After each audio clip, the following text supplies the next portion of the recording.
Intolerância é o mesmo que ausência de tolerância. É a falta de compreensão ou aceitação em relação a algo.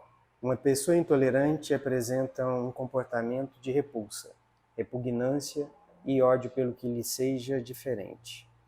Do ponto de vista social e político, as pessoas intolerantes não conseguem aceitar divergentes pontos de vista, ideias ou culturas, principalmente pelo fato de não compreenderem a diversidade do qual é formado o mundo. Olá, eu sou Wesley Almeida e hoje nós estamos com a Maria Vitória Moreira Maia. Ela é artista visual e está com exposição no MAS, Museu de Arte Sacra de Uberlândia. A famosa Mavi, ela é formada em artes visuais pela UFO e o resultado dessa graduação é a exposição que está acontecendo aqui no MAS. Convido a todos para que venham posteriormente fazer uma visita e conhecer o trabalho da Mavi. Muito obrigado, primeiramente, pela disposição e disponibilidade de estar aqui para falar do seu trabalho. Eu quem agradeço. Muito obrigada pelo convite e por ter aceitado ceder o espaço para poder expor meu trabalho. Imagina. Mavi, de cara eu já comecei falando a questão da intolerância. Pelo que eu pude perceber no seu trabalho, essa questão de intolerância é o que de alguma forma levou a sua linha de pesquisa. Essa questão, ela foi abordada antes, em outros trabalhos, em outras disciplinas, ou é algo que foi específico só para a sua conclusão de curso? Eu comecei a querer tratar esse assunto a partir de um momento que eu vivenciei no meu terreiro, em que alguns policiais entraram armados com fuzis e desfilando pela assistência, interrompendo todo o nosso trabalho. E eu comecei a me questionar se isso seria algo que aconteceria dentro de uma igreja, por exemplo. E a partir disso eu comecei a me indagar de formas de eu poder trabalhar, abordando a intolerância religiosa, abordando a violência com terreiros, só que eu nunca consegui chegar num ponto, porque eu acho que esse é um tema muito delicado e que precisa de muita sensibilidade para abordar de uma forma correta. Então eu tive uma longa caminhada pensando nas melhores maneiras possíveis de trabalhar com isso. Foi quando eu cheguei no meu TCC. Então, antes eu não abordei essa intolerância, nem esse racismo religioso. Ficou mais matutando na minha cabeça como que eu podia trazer isso. Mas em alguma disciplina você chegou a trabalhar a questão da religiosidade, por exemplo? A religiosidade eu já trabalhava, que eu trabalho com isso atualmente. Eu comecei a trabalhar em 2020, com pinturas, ilustrações, tudo que remete à afro-religiosidade. Que eu comecei quando eu entrei no terreiro e pude ter mais contato com tudo isso. Colocando em xeque, de certa forma, o Estado laico. Isso é uma coisa que é muito específico para a questão dos terreiros, ou você percebe que isso pode ou vem acontecendo em outras religiões? Eu vejo que vai mais para dentro do terreiro, tanto por questão racial, por ser uma religião de matriz, quanto pelo desconhecimento dos cultos e toda a falácia que tem em cima. Por mais que tenha com outros cultos, você vê por próprios dados de pesquisa que a maioria é contra terreiros e afins. Nós estamos dentro de um museu de arte sacra que diretamente é ligado à religião católica, mas é sacro, não é um museu de arte católica. Como é que você se sente estando aqui dentro de um museu de arte sacra e expondo o seu trabalho aqui? Porque antes de você chegar dentro do museu, nós temos a igreja que é aqui do lado. Então, às vezes as pessoas têm essa ligação de que é um museu da igreja católica especificamente. Como é que você percebe isso? O que te trouxe de sensação nova por estar aqui expondo seu trabalho? Eu acho incrível. A princípio surgiu a indagação para a gente expor dentro de um terreiro, só que não era algo que casava com a proposta, porque a proposta é justamente trazer que o Estado é laico. Então, a gente trazer um trabalho que fala diretamente de religião de matriz africana para um local que está do lado de uma igreja, que vai ter visitantes que frequentam a igreja, é uma quebra de barreira muito interessante para ser pensada e trabalhada. Então, quando eu venho aqui, eu me sinto inspirada a poder trazer esse meu trabalho e trazer um pouco do que eu acredito para esse local. Para essa exposição, você trouxe 5 quadros. Vou falar o nome dos 5 que você deu título para eles, que é São Jorge Guerreiro, Resistência, Dai a César o que é de César e os Orixás. Mavi, vamos caminhando para a sua sala de exposição, porque a gente vai conseguir entender melhor sobre o seu trabalho. Uma coisa aqui que eu percebi muito claramente é que você fez uso de um dourado, que é o papel de ouro, com a folha de ouro, e pouquíssimas cores, pouquíssimas nuances de azul e branco no seu trabalho. E que tem uma característica específica de um movimento que eu acho que dialoga muito com o seu trabalho. Você pode falar a respeito disso, dessas cores e desse movimento para nós? Tudo começou quando eu comecei a fazer disciplina de pintura, que eu fiz uma série de pintura sobre o Carandiru, e nela eu fui tendo o movimento expressionista como referência máxima. Então eu sempre estava tentando fazer essas pinceladas fluidas e bem carregadas. E aí foi um trabalho que eu tive uma resposta muito boa, que eu gostei bastante de como ficou. E eu quis trazer isso para laico. Quando eu comecei laico, eu tentei uma paleta e pinceladas completamente diferentes, que não ficaram nem um pouco harmônicas. E aí isso foi outro motivo para minha produção ser bem demorada. E aí eu fui testando e eu cheguei de cara com o meu trabalho antigo e pensei, eu posso trazer isso para cá, só que de uma outra forma. E aí, tendo os azulejos portugueses de referência, eu pensei, pô, eu posso trazer isso que traz a colonização inteira, que é um símbolo da colonização portuguesa no Brasil, que é como tudo começou, como começou a intolerância religiosa, como começou a perseguição. E aí eu pensei em trazer isso no meu trabalho para deixar de uma forma ilustrativa como começou toda essa intolerância. Tem alguma coisa a ver, então, de certa forma, com a sua escolha de artistas que você estudou para poder falar sobre o seu trabalho, para te dar algumas diretrizes, tipo Adriana Varejão? Sim. Porque a Adriana também tem os azulejos e tem aquela coisa que é meio que, como é que eu posso falar, que vai saindo de dentro de algo que a gente nunca imaginaria que existisse, sobre a percepção dela. Sim. Teve alguma referência em termos de Adriana e dos seus outros artistas de pesquisa que interferiram diretamente na sua produção?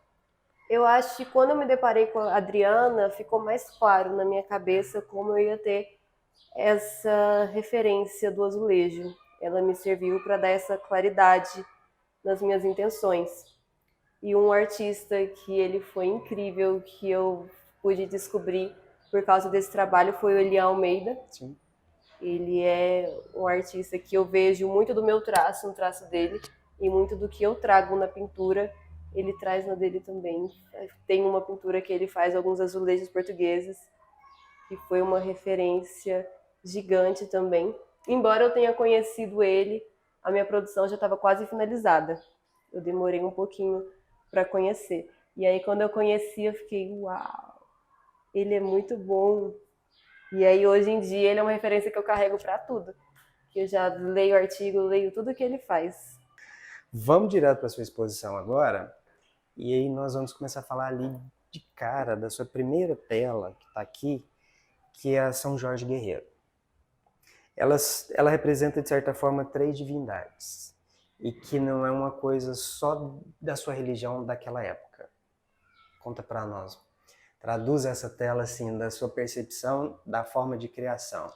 Essa tela eu comecei a fazer ela quando eu estava viajando e eu estava lendo um livro do Luiz Antônio Simas, que é um historiador que trabalha muito com questão de afro-religiosidade. E nele ele conta essa história do sincretismo afrocatólico e também do sincretismo que teve das religiões nórdicas para o catolicismo e do catolicismo para a religião afro-brasileira. Mavi, esse segundo é a Resistência.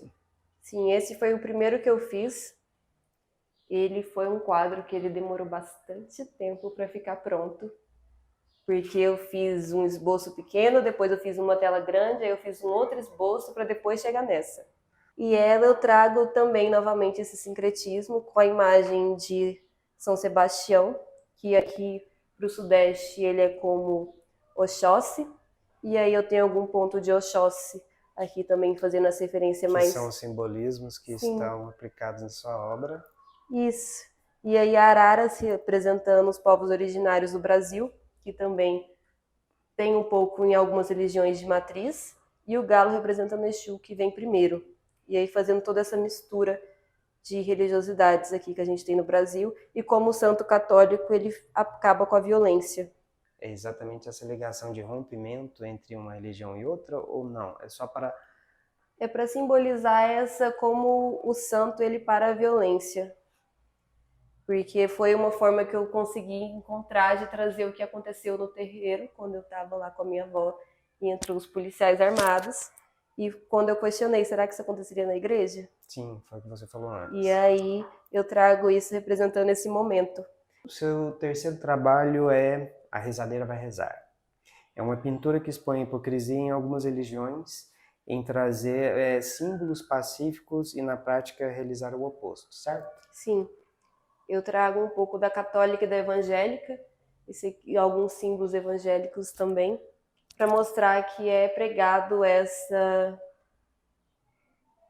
paz, essa busca por uma evolução de paz, só que quando a gente vai na prática, a minha mãe tem medo que eu volte do terreiro vestida e acabe apanhando de algum Uber evangélico, por exemplo. Inclusive é uma discussão que a gente teve várias vezes dentro de casa, de eu não ir para o terreiro vestida e não voltar do terreiro vestida, porque eles lá têm muito medo que aconteça de eu trombar com um doido. O seu quarto quadro, seu quarto trabalho que está aqui é Dai a César o que é de César. Na sua dissertação, é super interessante a relação que você fala sobre uma passagem da Bíblia que, de certa forma, vai ser traduzida nesse trabalho seu. Conta para nós. Essa passagem, Jesus diz que não se... Assim, ele não diz com essas palavras, mas a interpretação que os estudiosos têm é que ele reafirma a separação da igreja do Estado. Então, se a igreja, pela própria Bíblia, é separada do Estado, aqui eu trago como ela interfere em coisas do Estado. E aí eu trago de exemplo essa figa que foi um dos objetos apreendidos no Rio de Janeiro pela Polícia Militar, que ficou, se eu não me engano, 100 anos detido e teve uma movimentação gigante para conseguir reaver esses objetos. E, novamente, algo que só acontece com terreiros, que foi essa saqueada em massa que teve, porque até então, nessa época, era proibido cultuar. Não era proibido ter terreiros, era proibido fazer feitiçaria. Tinham leis que proibiam a prática da feitiçaria. E tudo partindo dessa bancada cristã, novamente. E aí eu faço essa referência com Dê a César o que é de César, para mostrar que pela própria Bíblia não deveria ter essa interferência em assuntos do Estado. Esse trabalho, de certa forma, ele me chama muito mais atenção pela questão que você faz uma divisão, literalmente, de um plano superior com os orixás e abaixo você tem um outro que está, de certa forma, se abrindo para todos. É como se aqui você estivesse dizendo que o meu orixá ou a sua religião, aqui ela se abre. Aqui não tem distinção daquilo que é diferente ou daquilo que não me pertence ou te pertence. Conta para nós. Esse trabalho eu pensei em duas obras que sofreram intolerância religiosa de formas diferentes. Esse aqui, com o quadro da Djanira, que foi removida do Palácio do Planalto.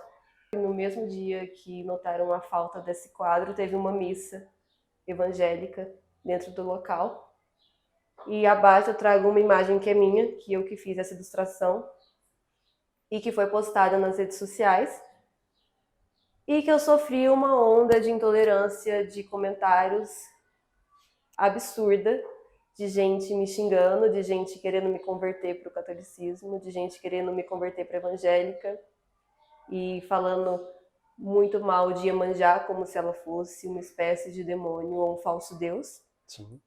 Então eu tenho essas duas obras de perspectivas diferentes, de locais diferentes, mas que de certa forma sofreram a mesma coisa, mesmo que em níveis diferentes. Então eu trago como imagem de resistência, que mesmo acontecendo tudo para isso não ser cultuado, a gente espera que com conhecimento, cultura, consiga levar para todo mundo, e aqui eu trago as crianças representando essa nova geração, para que as coisas melhorem nas questões de intolerância e afins. Na sua abertura de exposição, eu percebi que teve várias pessoas que ficaram, nossa, tipo assim, eu estou num espaço, como a gente comentou lá no início, que é praticamente católico, mas que seu trabalho está aqui. Qual foi esse feedback que você teve dessas pessoas que vieram e que depois falaram com você? Porque eu sei que algumas falaram. Eles adoraram, principalmente o pessoal que era de terreiro. Eles viram que era uma ocupação muito válida e que trazia esse questionamento para o lugar que realmente as pessoas questionariam. Que seria diferente se tivesse um terreiro, que já estão familiarizadas e têm essa compreensão. E trazendo para cá eu consigo acessar pessoas que podem não ter essa compreensão que a gente tem. Então eu acho que o meu trabalho ele faz uma quebra de barreira quando ele está aqui. Mavi, gostaria de agradecer imensamente sua presença, sua colaboração para estar aqui, falar do seu trabalho, da sua experiência enquanto estar expondo seu trabalho no museu. E gostaria que você falasse alguma coisa, se achasse que seja pertinente, para a gente finalizar. Eu tenho só a agradecer por ter tido a oportunidade de ter trago meus trabalhos para cá. Foi algo que eu não pensei que seria possível, que eu fui tentando a sorte. E quando deu certo, eu fiquei muito feliz. E ver toda a montagem, toda a forma que ficou disposto os trabalhos, foi algo que deu uma potência muito maior e que me fez ficar completamente encantada, porque a visão que eu tinha era no meu ateliê, ali no espaço pequenininho, todo amontoado e de repente exposto com luzes, tudo lindo. E eu só tenho a agradecer a todos vocês pela ajuda. Então essa foi sua primeira exposição? Sim. Legal. Para encerrar, eu vou falar sobre intolerância religiosa, que é a discriminação e preconceito prático contra pessoas e grupos que manifestam diferentes crenças ou religiões. A intolerância religiosa consiste na falta de compreensão sobre o direito que cada ser humano tem de expressar a sua crença religiosa. Vale lembrar que a intolerância religiosa não tem como alvo apenas outras religiões, mas também as pessoas que não seguem nenhum tipo de outra doutrina religiosa, ateus e agnósticos, por exemplo.